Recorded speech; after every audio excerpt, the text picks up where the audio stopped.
बिस्मिल्लाहिर्रहमानिर्रहीम। अस्सलाम वालेकुम दोस्तों, उम्मीद करता हूँ मैं आप सब लोग खैरियत से होंगे। आज की जो वीडियो है ना, ये इस सीरीज की मोस्ट इंपॉर्टेंट वीडियो है। मैं कहता हूँ कि बहुत से लोग जो है ना, वो बहुत सी प्रॉब्लम्स पे काम कर रहे हैं, लेकिन एक चीज को ठीक नहीं कर रहे, वो है ये गट हेल्थ। गट पे काम नहीं कर रहे।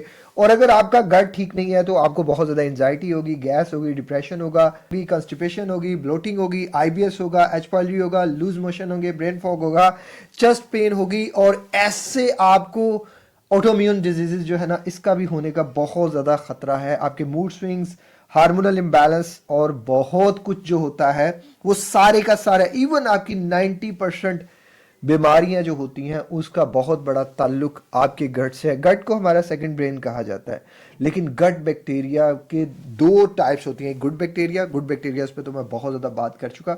आज हम बात करेंगे कि अगर आपके गट के अंदर बैड बैक्टीरिया ज़्यादा हो जाए, जिसे गट डिसबायोसिस कहा जाता है, ये वो कंडीशन होती है कि जिसमें आपको बहुत सी प्रॉब्लम्स का सामना करना पड़ता है। इवन अगर आप देखें तो हार्वर्ड की एक हेल्थ रिव्यू के मुताबिक जो गट डिसबायोसिस होता है, जिसमें मूड डिसऑर्डर्स होते हैं, इंसान को एंजाइटी और डिप्रेशन का मेजर रूट कॉज जो है वो यही होता है। इवन आपका जो 95% सेरोटोनिन होता है वो आपके गट में बनता है। तो जिसका गट हेल्थ ठीक है, उसको बहुत सी प्रॉब्लम्स का सामना नहीं करना पड़ेगा। मैं अपने पाकिस्तानियों को देखता हूं, जब इनकी मैं हेल्थ को देखता हूं और इनकी जो मैं यार वही गलतियां जो मैंने जिंदगी में की। मैंने क्या किया लाइफ में, एक गट हेल्थ को मैंने कैसे तबाह किया। अगर आप नहीं तबाह करना चाहते ना, तो मेरे इन पॉइंट्स को याद रखिएगा, मेरी इन बातों को याद रखिएगा। मैं कोई आपको मंजन सेल नहीं कर रहा, मुझे कुछ आपसे फ़ायदा नहीं चाहिए। मुझे सिर्फ आपसे एक फ़ायदा चाहिए कि आपकी सेहत अगर ठीक होगी तो आप मेरी तरह बेवकूफ़ाना फैसले नहीं करेंगे, आप मेरी तरह अपनी ज़िंदगी तबाह नहीं करेंगे। मैं आपको उस दर्द से, उस तकलीफ से बचाना चाहता हूँ। मुझे बस आपसे यही फ़ायदा है और इसके अलावा कोई फ़ायदा नहीं। देखो, आप पाकिस्तान में हर दूसरे तीसरे बंदे को देख लें, उसका गट खराब है। उसके गट ने, उसने अपने जो गट जो है ना, वो उसकी जो है वो बेड़ा ही गर्क कर लिया हुआ है। उसकी बहुत सी रीज़न है। वो क्या कर रहा है, वो अपनी डाइट पे काम नहीं कर रहा, वो अपने गट बैक्टीरिया को बैलेंस करने पे काम नहीं कर रहा, गुड बैक्टीरिया की तादाद बढ़ाने पे काम नहीं कर रहा, वो बैड बैक्टीरिया को ही करता जा रहा है फीड अप। उसके लिए वो, अगर उसको कोई ब्लड प्रेशर का सिम्टम आ रहा है तो वो ब्लड प्रेशर को लेके डील करता जा रहा है। अगर उसे कोई डायबिटीज हो रही है तो वो डायबिटीज को कर रहा है। अगर उसका कोई मूड स्विंग्स हो रहे हैं, मूड खराब हो रहे हैं, इनडाइजेशन हो रही है, वो इन चीजों को काम कर रहा है। लेकिन जो असल चीज है, जो बैकएंड पे बहुत बड़ा जाइंट है, जो बहुत बड़ा पहाड़ है, उसकी तरफ हम लोग जा नहीं रहे। आप रूट कॉज पे काम नहीं कर रहे। आपको पता है हमारे अंदर ना, हमारे गट में तकरीबन 100+ 10,000 से ज्यादा जो थी ना, वो स्पीशीज थी बैक्टीरियाज की, गुड बैक्टीरियाज की। और तकरीबन 38 ट्रिलियन से ज्यादा जो है ना, वो माइक्रोब्स थे। अब क्या हुआ कि हर बैक्टीरिया का अपना रोल था। अपना रोल होता है। कुछ शुगर कंट्रोल करते हैं, कुछ मूड को बैलेंस करते हैं, कुछ नींद को बेहतर करते हैं, कुछ डाइजेशन को बेहतर करते हैं, कुछ हमारी इम्यूनिटी को बूस्ट करते हैं और कुछ हमारे हार्मोन्स को बैलेंस करते हैं। लेकिन जब ये बैलेंस डिस्टर्ब हो जाता है ना, मतलब आपका बैड बैक्टीरिया की तादाद ज्यादा हो जाती है, तो आपको एंजाइटी होना शुरू हो जाती है, आपको डिप्रेशन होना शुरू हो जाता है, आपको आईबीएस होता है, हार्मोनल इम्बैलेंस होता है, वेट गेन होता है, वेट लॉस होता है, लीकी गट हो सकता है। इसके अलावा फूड इंटॉलरेंस हो सकती है, सीबो हो सकता है, सीएफओ हो सकता है, स्किन प्रॉब्लम्स हो सकती हैं। आप मोस्टली क्या करते हैं, कुछ लोग सीबो की दवाइयाँ खा रहे होते हैं, कुछ लोग स्किन प्रॉब्लम्स की दवाइयाँ खा रहे होते हैं, कुछ एंजाइटी की दवाई, इवन मैं ऐसे लोगों को जानता हूँ जो एंजाइटी के लिए 4-4 6-6 गोलियां भी खा रहे हैं, लेकिन साथ साथ अपने बैड बैक्टीरियाज को भी फीड अप कर रहे हैं। मैंने हमेशा कहा कि अगर आप अपने बैड बैक्टीरियाज को फीड अप करना बंद कर देंगे, आपके मेजोरिटी में प्रॉब्लम्स हल हो जाएंगे। आपको बहुत से प्रॉब्लम्स हल हो जाएंगे। देखो, हर दौर में साइंस बदलती है, हर दौर में रिसर्चेस चेंज होती हैं। क्यों? क्योंकि हमारी बॉडी कंपोजिशन चेंज हो रही है ना। जैसे जैसे वक्त गुजरता जा रहा है, हमारे अंदर वो चीज़ें उस तरह से नहीं रही जिस तरह से पहले पहले लोगों में थी। तो हमारे ऊपर दवाई का असर कुछ और होगा, उनके ऊपर कुछ और होगा। तो जिस जिस तरह वक्त गुजरता जा रहा है, उस तरह चीज़ें ट्रायल में आ रही हैं और उस तरह से ही चीज़ें बदल रही हैं। एक चीज जो एक इंसान को फायदा दे रही है, जरूरी नहीं कि वो दूसरे इंसान को भी फायदा दे, जरूरी नहीं कि वो तीसरे इंसान को भी फायदा दे। हर इंसान को डिफरेंट तरीके से चलना पड़ेगा, डिफरेंट तरीके से समझना पड़ेगा।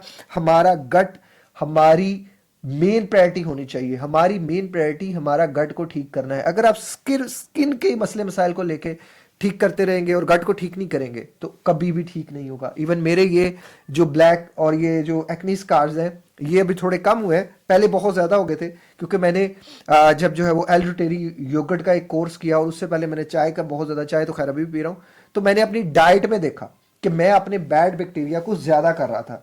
उसके बाद मैंने देखा कि लोग जो हैं वो एंजाइटी भी है, डिप्रेशन भी है और साथ वह हलवा पूरी भी खा रहे हैं, नान चने भी खा रहे हैं और हर वो काम कर रहे हैं जिससे बुरे बैक्टीरिया फीडअप होते हैं। बुरे बैक्टीरिया फीडअप कैसे होते हैं इसके ऊपर जो है ना मैंने डिटेल वीडियो बनाई हुई है, लेकिन मैं आपको चंद बातें शॉर्ट्स में बता देता हूं। देखिए हमारे इधर क्या है, बड़ी कॉमन सोच है, जरा बुखार 2 दिन नहीं उतर रहा तीसरे दिन एंटीबायोटिक शुरू कर लो, जरा कोई तकलीफ 2 दिन कंट्रोल नहीं आ रही तीसरे दिन का एंटीबायोटिक शुरू कर लो। आपका ये जो एंटीबायोटिक का एक कोर्स होता है ना, आपको पता है ये आपके गट के 35% जो बैक्टीरियाज होते हैं ना उनको नुकसान पहुंचाता है। और आप एक साल में 2-3 बार तो जो है वो एंटीबायोटिक्स का कोर्स करते ही हैं। और अब तो डॉक्टर्स बहुत ज़्यादा रिकमेंड कर रहे हैं कि जी आप इसके लिए भी एंटीबायोटिक ले लें, इसके लिए भी एंटीबायोटिक ले लें। तो इसका मतलब ये है कि आप अपने गट का इकोसिस्टम जो है ना आप तबाह कर रहे हैं, अगर आप एक साल में 2-2 3-3 जो है वो कर रहे हैं। उसके बाद हमारे इधर फूड, अगर आप फूड चॉइसेस देखें, खाने में बादेते आती बहुत ज़्यादा है। अंधा दूध खाते हैं, अंधा, मैं कहता हूँ खाने के लिए तो हम पागल हो जाते हैं और फिर उस खाने के बाद जब खाना यहाँ आ जाता है, खाना नीचा करने के लिए हम फिर जो है वो बोतल भी लेते हैं।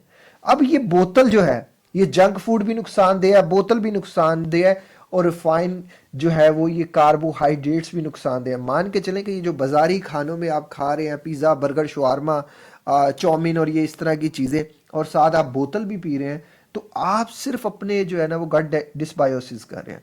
आप उस गट डिस्बायोसिस की वजह से अगर आपको एंजाइटी हो रही है, डिप्रेशन हो रहा है और आप उसको लेके रो रहे हैं और उस रूट कॉज पे काम नहीं कर रहे, तो आप सबसे बड़ी गलती करें। नंबर तीसरी चीज़, रिसर्च कहती है कि अगर सिर्फ 20 मिनट आप स्ट्रेस में रहें तो ये आपके गट बैक्टीरिया जो होते हैं ना उनको डिसबैलेंस कर देता है, मतलब जो उसका तवाज़न होता है उसको ये बदल के रख देता है। तो आप ज़रा देख लें कि हम एक दिन में कितनी दफ़ा डिप्रेशन में रहते हैं, कितनी दफ़ा स्ट्रेस में रहते हैं, अनसोची अनचाही। मैं ऐसे लोगों को जानता हूँ जो एक दिन में करोड़ों रुपए कमा रहे हैं। मेरे पास बहुत सी ऐसी स्टोरीज हैं जो 1-on-1 कोचिंग के लिए आते हैं। ज़ाहिर है कोचिंग हर बंदा तो अफोर्ड नहीं कर सकता ना, जो अफोर्ड कर सकता एक दिन में करोड़ों रुपए कमा रहे हैं। पैटर्न ऐसा बना लिया हुआ है, हर बात में स्ट्रेस, हर बात में स्ट्रेस, हर नेगेटिव चीज़ पहले या पॉजिटिव चीज़ बाद में है। एक चीज़ जो इस जनरेशन में सबसे ज़्यादा मिस हो रही है वो है नींद। 2 चीज़ें ना मेरी ज़िंदगी तबाह की थी, बाजारी खाने ने, फास्ट फूड ने और नींद की कमी ने, और तीसरी चीज़ चाय थी। ये 3 चीज़ों ने मेरी गट हेल्थ तबाह की और आज मैं यही 3 चीज़ें हर बंदे में देख रहा हूँ, हर बंदे में, मेजोरिटी में जिन लोगों को कोच करता हूँ। आपको पता है मैं बहुत सी बातें आपको मुफ्त में बता देता हूँ और वो बातें टेक्निक वाली बातें होती हैं, सीक्रेट वाली बातें होती हैं, वो कोई भी कोच ऐसे नहीं बताता। कोच कुछ ना कुछ ऐसा रख देता है कि जिससे अगला बंदा उससे राब्ता करे और उसकी रोजी रोटी चले। लेकिन मुझे पता है मेरा अल्लाह जो है ना वो हर इंसान को ये यकीन होना चाहिए कि मुझे फ़ायदा और नुकसान सिर्फ अल्लाह की तरफ से ही आता है। मेरी यही सोच है कि मुझे आपसे नहीं चाहिए कि आप मेरे से कोचिंग लेंगे तो ये सारी चीज़ें ठीक होगी, नहीं, आप खुद भी ठीक कर सकते हैं। जितनी आपकी नींद कम होगी उतने ही बुरे बैक्टीरिया आपके अंदर ज़्यादा होंगे, उतनी इन्फ्लेमेशन आपके अंदर ज़्यादा होगी, उतना एंजाइटी, डिप्रेशन, इंसोम्निया आपके अंदर ज़्यादा होगा। तो हम नींद की प्रायोरिटी कितनी रखते हैं ये आप बखूबी जानते हैं। अब लोग कहें जी 8 घंटे हम सोते हैं, मेजोरिटी में जानता हूँ जो लोग रात को 4 बजे, बल्कि सुबह ही हो जाती है, 4 बजे सोते हैं और दिन को 4 बजे उठते हैं। जी हम तो 12 घंटे सो रहे हैं। ये 12 घंटे सो के आप 16 घंटे भी सो लें, ये नहीं है। नींद का एक टाइम है। और वाई वी स्लीप एक किताब मैथ्यू वॉकर की, मैंने उसके ऊपर पूरी डिटेल वीडियो बनाई हुई है। उसमें क्या है, वही बात जो दीन ने कही, जल्दी सोएं, जल्दी उठें। हमारा मैक्सिमम सर्दियों में 9 बजे, 9:30 बजे सोना होना चाहिए और 4, 4:30 तक आप सो सकते हैं। गर्मियों में आप 10 बजे से लेके जो है वो 4 बजे तक सो लें, 3 बजे तक सो लें, ये आपके लिए बेस्ट है। अगर आपका सोना ठीक नहीं तो बहुत सी प्रॉब्लम्स होंगी। मेरा पर्सनल एक्सपीरियंस है, नींद पे काम करें। उसके बाद इन्फेक्शंस, जैसे कुछ लोगों को उनकी बॉडी में जो है वो पैरासाइट्स जो है वो ज़्यादा हो जाते हैं, कुछ लोगों को एच पॉइलरी हो जाता है। तो इससे क्या होता है कि इसके जो है ना वो गट वीक हो जाता है और गट लाइनिंग इन्फेक्ट होती है, तो इससे भी जो है वो आपका गट डिस्बायोसिस होता है। हमारी डाइट में लो कार्ब, हमारी डाइट लो फाइबर हो गई है। हमारी डाइट में फाइबर नहीं है। पाकिस्तान में तकरीबन 90% के करीब जो है ना वो लो फाइबर डाइट है, बहुत ज़्यादा लो फाइबर डाइट। आप समझ लें तो फाइबर का कंटेंट ही नहीं है, मिसिंग हो गया है। वो बाजारी खाने आप खाते हैं जाके, उसमें क्या होता है, सिर्फ कार्बोहाइड्रेट्स होते हैं। हमारे सामने नान आता है, कढ़ाई आती है, कढ़ाई में उन्होंने पता नहीं ऐसी ऐसी चीज़ें डाली होती हैं, ऑयल डाला होता है, वो नुकसानदेह होता है, और हम दबा के खाते हैं। फिर उसके बाद हम बोतल पी लेते हैं। हमने इसमें जो है वो फाइबर कहाँ से लिया, क्वालिटेड फाइबर कहाँ था इसमें? इसमें कोई भी चीज़ नहीं थी जो हमारे हमारे फाइबर का जो है ना वो करती है। और फाइबर क्या है? प्रीबायोटिक्स है। प्रीबायोटिक्स आपके गुड बैक्टीरिया की खुराक होती है। अगर आप ये चीज़ें नहीं करेंगे तो फिर क्या होगा? फिर वही बात आ जाएगी, फिर कॉन्स्टिपेशन होगी, फिर गैस होगी, फिर ब्लोटिंग होगी, फिर लूज मोशन होंगे, फूड इंटॉलरेंस होगी, एक्नी होगी, एंजाइटी होगा, डिप्रेशन होगा, ब्रेन फॉग होगा, क्रेविंग्स आएंगी, स्वीट और शुगर और ज़्यादा खाने को दिल करेगा, सडन फियर्स आएंगे, आप चेस्ट प्रेशर महसूस करेंगे यहाँ ऊपर वाली साइड पे, और स्टमक में टाइटनेस महसूस करेंगे, गैस बहुत ज़्यादा बनेगी, बैड ब्रीदिंग होगी, आपको लो एनर्जी फील होगा, मूड स्विंग्स फील होगे, इंसोम्निया फील होगा, और आप इन चीज़ों को लेके भागेंगे डॉक्टर के पास। डॉक्टर क्या करेगा? फिर आपको मूड स्विंग्स के लिए मूड स्विंग की दवाई दे देगा, लेकिन बात वहीं की वहीं रहेगी। हर इंसान का गट जो है ना उसका सेकंड ब्रेन होता है, मैंने पहले भी बताया। इसका अपना एक नर्वस सिस्टम है जिसे एंटिक नर्वस सिस्टम कहा जाता है।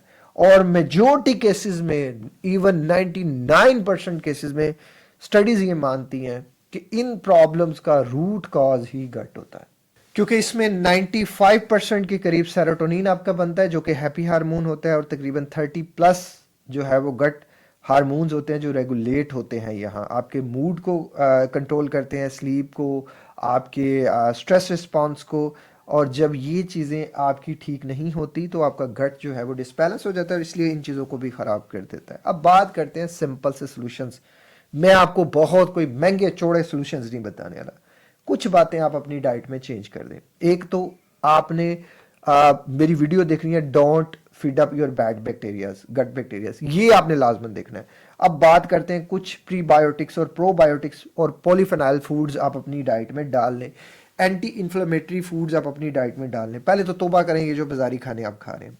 प्रीबायोटिक फूड्स में जो है वो गार्लिक है, अनियन है, बनाना है, ओट्स है, चिया सीड्स है, इस पर मैं बहुत डिटेल में वीडियोस बना चुका हूँ, सेब है, और दालें और भिंडी है। प्रोबायोटिक्स में आपका दही जो घर में बना हुआ है, लस्सी है, अचार है। आपने सीजन को देखें, इस सीजन में आप लस्सी और दही का इस्तेमाल ना करें। अचार है, अचार वो जो नेचुरल है। अच्छा, कांजी के बारे में अक्सर लोग मुझसे पूछते हैं, कांजी पाकिस्तान में बहुत मिलती है यार। आप काली गाजर का सीजन होता है ना, तो वो काली गाजर के सीजन को, काली गाजर में हम स्कूल में बड़ी पीते थे कांजी, वो लाल कलर की चाटी में आती है, आपको बहुत मिलेगी, ठीक है।